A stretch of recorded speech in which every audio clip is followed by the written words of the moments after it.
बिस्मिल्लाहिर्रहमानिर्रहीम। पिछली clip number 1 में ज़कात की इब्तिदाई चीज़ें आप हज़रात के सामने मुख्तसरन बताई थी। अब इस दूसरे क्लिप में दलाइल कुरान और हदीस से ज़कात के हवाले से पेश करूँगा। उसके बाद फिर उन अफराद का ज़िक्र किया जाएगा कि ज़कात किसके लिए देना और किसके लिए लेना जायज़ है।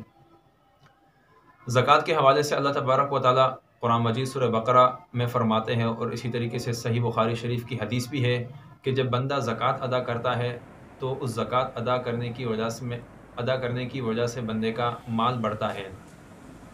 और सूरह बकरा दूसरी आयत में अल्लाह तबारक व तआला फ़रमाते हैं जिसका मफ़हूम है कि जब बंदा ज़कात अदा करता है तो ज़कात अदा करने की वजह से 700 गुना उसका सवाब बढ़ जाता है।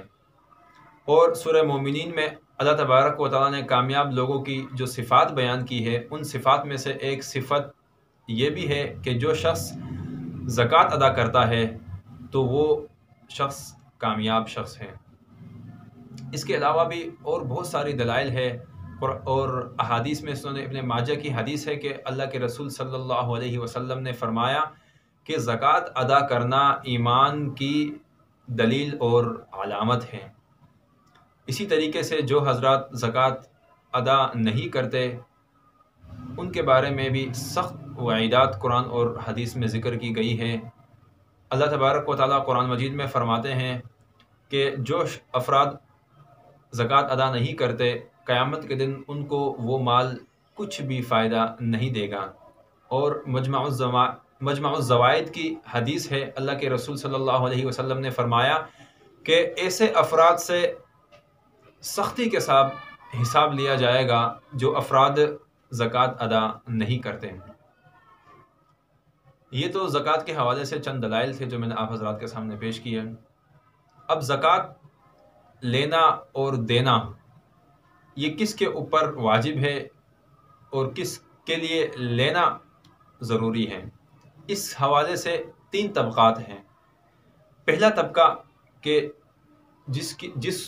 पहला तबका वो है कि जो ज़कात देगा वो ले नहीं सकता है। दूसरा तबका जो ज़कात न दे सकता है न ले सकता है। और तीसरा तबका जो ज़कात दे नहीं सकता सिर्फ ले सकता है। इन 3 तबकात को मुख्तसरन ज़िक्र किया जाएगा। सबसे पहला तबका ये है कि ज़कात किसके ऊपर वाजिब है। तो उसके लिए 4 चीज़ों को आप जहन में रखें कि जिसके पास सोना हो 7.5 तोला सोना हो, या चांदी हो 52.5 तोला चांदी, या उस चांदी की नकदी रकम हो, या माल तिजारत इतना हो कि वो 52.5 तोला चांदी तक पहुंच जाता हो।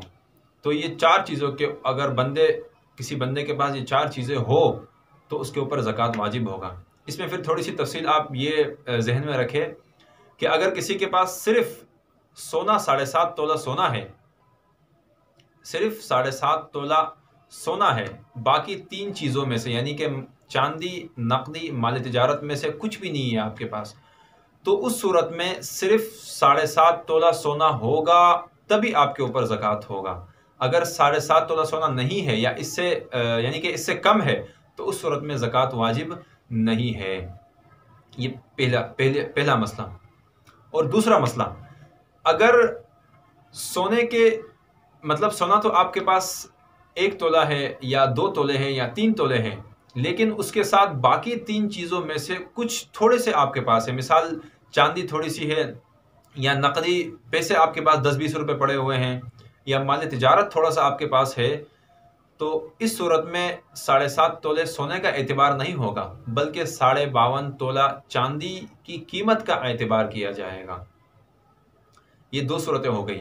और तीसरी सूरत, सोना बिल्कुल आपके पास नहीं है और बाकी 3 चीज़ें चांदी, नकदी और माल तिजारत में से 1 या 2 या 3 है, तो इस सूरत में भी चांदी की कीमत का एतबार किया जाएगा, यानी कि 52.5 तोला चांदी की कीमत का एतबार किया जाएगा। अगली किस्त में इंशाअल्लाह ज़कात जिन अफराद को देना जायज़ है उस हवाले से बात होगी। अस्सलामु अलैकुम वरहमतुल्लाहि व बरकातहू।